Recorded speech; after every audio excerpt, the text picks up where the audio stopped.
In the UK, a punk group called Bob Vylan had a controversial rant during his set at Glastonbury, and the reaction from the public, especially newspaper outlets, has been fascinating. I'll give you my full thoughts at the end, but don't forget to subscribe before we do. Thank you, and let's get straight into this. I think a reasonably minded observer will really struggle to compute. How can those two stories appear on the same planet in ways that make them look similar and comparable? Police launch criminal investigation into Bob Vylan and kneecap Glastonbury sets. And then right next to it, Israeli strike on Gaza seafront café kills at least 20 Palestinians, witnesses and rescuers say. A cafe, a school, food distribution sites in Gaza. Other estimates put the overall total at about 95. A hospital was attacked. At least 62 of the victims of Monday's attacks were in Gaza City and the north of the territory. This includes 39 people, Al Jazeera reports today, killed in an Israeli strike on a seaside cafe, with dozens more wounded. Journalists dead, women dead, children dead. One witness said that Israeli fighter jets carried out the strike. We found people torn apart, says an eyewitness. This place wasn't affiliated with anyone, no politics and no military association whatsoever. It was packed with people, including children, for a birthday party. And Hani Mahmoud, reporting from Gaza City for Al Jazeera, where, I would remind you, LBC are not permitted to send journalists, said the attack on the cafe occurred, quotes, without any warning. This area serves as a refuge for many traumatized and displaced people, offering some relief from the oppressive heat of the tents. The tents, if you need me to remind you, are their homes, because they have either been displaced from their homes or their homes have been destroyed, or both. Most likely both. The bloodstains are still everywhere given the intensity of the explosion. Some of the bodies and pieces of flesh were collected from the flood of this place. Food distribution warehouse in the Zaytun neighbourhood of Gaza City killed at least 13 people, saw at least 13 people killed while they were trying to get rations. And despite the very best efforts of the Israeli regime to limit access to this sort of information, we live in a world where it is easily accessible. I mean, you could find the story of at least 20 Palestinians being killed in an attack upon a cafe on the BBC. But most people who are interested in this issue, in this continuing catastrophe, most people will be accessing other news sources as well. And that's why I sense an epic confusion among perfectly decent people about how on earth comments by a musical artiste, provocative, and it is for an investigation to decide whether or not they were insightful. I don't personally think that the investigation will find that they were, for reasons that I explained yesterday. But I think I'll explain again, because you can make a very good living pretending not to understand this and offering articles to the Daily Telegraph and the Daily Mail at the moment. I'm going to read you the letters page of the Times shortly, because that is really interesting. Times 2 weeks ago, of course, was paying a former Israeli defense minister currently wanted by the International Criminal Court on war crime allegations, paying him for his opinions in column form in the newspaper. But the letters pages are quite an eye-opener today. But the reason why I don't think it will be found to be insightful is because there is absolutely no likelihood, as far as I can tell, of anybody in that crowd leaving Glastonbury and encountering members of the Israeli Defense Force. I mean, literally, physically, being there, ramped up or amped up by the provocations from the stage, and therefore rendered more likely to attack these people that they are also likely to encounter. If you were, for example, to call for a pogrom while rampaging mobs of violent racists were parading through the streets of the United Kingdom, and you were to urge them to set fire to a hotel that actually exists and outside which they could quite easily convene, then you'd probably have little choice but to plead guilty to incitement charges. But again, there is a very good living to be made at the Daily Telegraph by pretending not to understand this. So if enough complaints are made, I suspect that a criminal investigation becomes pretty close to inevitable. And I think I heard Jonathan Hall, the government's terrorism advisor, making more or less the same point that we made on this programme yesterday about that notion of incitement. To prove incitement, you'd have to... do you know when I learned this? I learned this in the London riots. So I was really taken aback by the severity of the sentencing. But I had it explained to me, and I came to understand that when you have acts being undertaken in the context of riots or in the context of rampaging mobs, the law will act differently from how it would act to similar behaviours in completely isolated incidents outside of the context of riots and rampaging mobs. So I don't think that this investigation will lead to charges. I could be wrong. But the burden of proof of incitement is, to me, too high. The threshold would be too high for it to be reached by Bob Villan's chanting of the unpleasant, provocative phrase that he intended people to go out and kill members of the IDF. You'd have to prove that he knew somebody in the audience was likely to be personally harassed as a consequence of these comments. But we shall see. We shall see.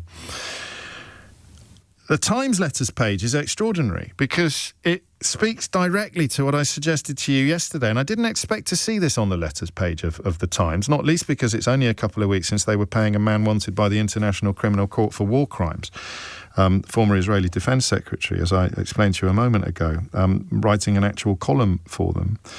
But let me give you a flavour of the letters page of the London Times this morning. What a great many of us really find appalling, to use the Prime Minister's word, to describe the nonsense spouted at a music festival by a band very few had previously heard of and even fewer will remember next week, is that he is more outspoken in his condemnation of this futile and forgettable puerility than he has ever been about the Israeli regime's killing of tens of thousands of Palestinians, including those desperately queuing for aid.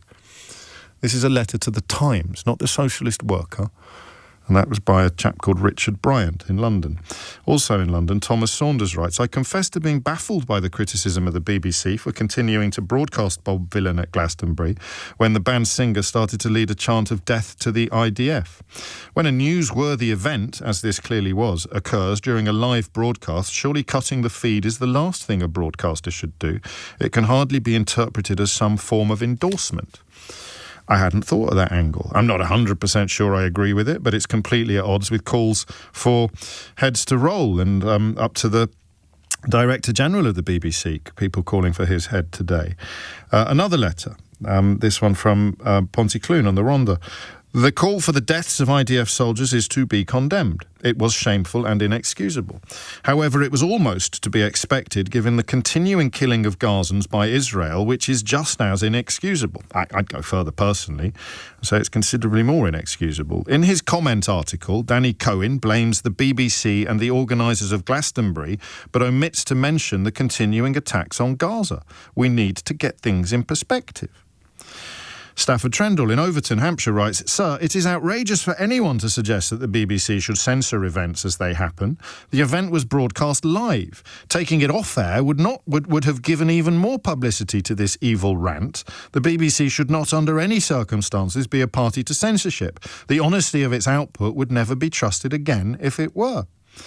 Jill Davidson, also in London, writes, Bobby Villan must be thrilled that not only was his venomous chanting on stage featured on the BBC, but also on the front page of several national newspapers. As a friend of many Jewish people, I am horrified that this publicity was given to him. And on it goes. Peter Cotterill in Sprotborough, South Yorkshire, writes, Sir, if the politicians scrambling to condemn a minor pop group at Glastonbury had stayed their outrage for a few minutes, they would have seen in the same news broadcast the bodies of children being brought out of the rubble in Gaza, killed by the IDF. That's the one that got me. Sir, if the politicians scrambling to condemn a minor pop group at Glastonbury had stayed their outrage for a few minutes, they would have seen, in the same news broadcast, the bodies of children being brought out of the rubble in Gaza, killed by the IDF. I think yesterday saw the number of Palestinians killed by the IDF since we all started talking about Bobby Villan move into triple figures. I think we hit the 100. I think we went over 100. Al Jazeera has it 95 in the last 24 hours, but of course you'd go back further to Saturday afternoon to forgive the crassness of this, to start the clock on that. I don't know whether someone at the Times is going to get into trouble for this, whether it ducked under the editorial oversight of the people who decided to give a man wanted for war crimes by the International Criminal Court half a page in the paper a fortnight ago. But I thought that was, what's the word I want? Illuminating and encouraging, actually. It seemed to be pretty clear that this... And indeed, as Andrew says, thanks for reading those letters, they've actually restored my faith in humanity. And the idea of it being in the London Times seems to me to also be pertinent. So I can't believe now, with sort of 36 hours of room to reflect, I can't, do you think anybody honestly feels more outraged by what Bobby Villan said on stage at Glastonbury than they do by what the IDF has done since? I mean, how would you describe such a person? Every editorial decision that's been taken in this country, as far as I can tell, apart from perhaps this programme and the letters page of the Times this morning, reflects the idea that we should be as outraged or more outraged by comments from a pop star than we should be by deaths of innocent women and children, and men, of course. I mean, how do you even begin to process that? How do you even begin to process it? And I tried yesterday when I saw those two stories, juxtaposed, settled, sitting alongside each other. Police launched criminal investigation into Bob Villan and Kneecap Glastonbury sets. Next to, literally next to, actually to the left of. So if you were to be doing it as a countdown, it would actually be the higher story. So in second place, Israeli strike on Gaza seafront café kills at least 20 Palestinians, witnesses and rescuers say. I tried to process it. I wrote, this is objectively nuts, but impartial news currently lacks any metric to express that one wrong newsworthy thing is several billion times worse than another. There are people who don't even think that Bob Villan's comments on the stage at Glastonbury were wrong. I still do, to be clear. I still do think they were wrong. But the actions of the IDF since are several billion times wronger. And I can't quite explain to a confused observer how we have ended up living in a country where those two stories can be presented to the public by the state broadcaster with opposite and equal force. This piece captures something deeply unsettling about how we prioritise outrage in our media landscape. James's bewilderment at seeing those two BBC stories side by side, a criminal investigation into a rapper's provocative chant versus the killing of at least 20 Palestinians in a café, really cuts to the heart of something broken in our collective moral compass. What strikes me most is how newspapers are covering this. Readers are basically saying, hang on, are we seriously more upset about a chant than actual deaths? That disconnect between official editorial positions and what ordinary people are thinking feels significant. The host makes a compelling point about incitement laws too. He's not defending what Bob Villan said. He's clear it was wrong. But he's questioning whether chanting death to the IDF at Glastonbury actually meets the legal threshold for incitement. You need to prove someone in that crowd was likely to go out and harm IDF soldiers, which seems pretty unlikely given the context. But the broader question haunts the whole piece. How did we get to a place where provocative words generate more institutional outrage than actual killings? The juxtaposition of those headlines isn't just poor editorial judgment, it's a reflection of warped priorities that somehow treat inflammatory rhetoric and mass casualties as equivalent news stories. There's something almost absurd about politicians scrambling to condemn a minor pot group while remaining relatively silent about children being pulled from rubble. It suggests our outrage is performative rather than proportional. Easier to condemn words than confront the messier realities of violence and complicity. The whole thing feels like a perfect encapsulation of how modern media can simultaneously inform and mislead us about what actually matters. But I'd love to hear your thoughts in the comments.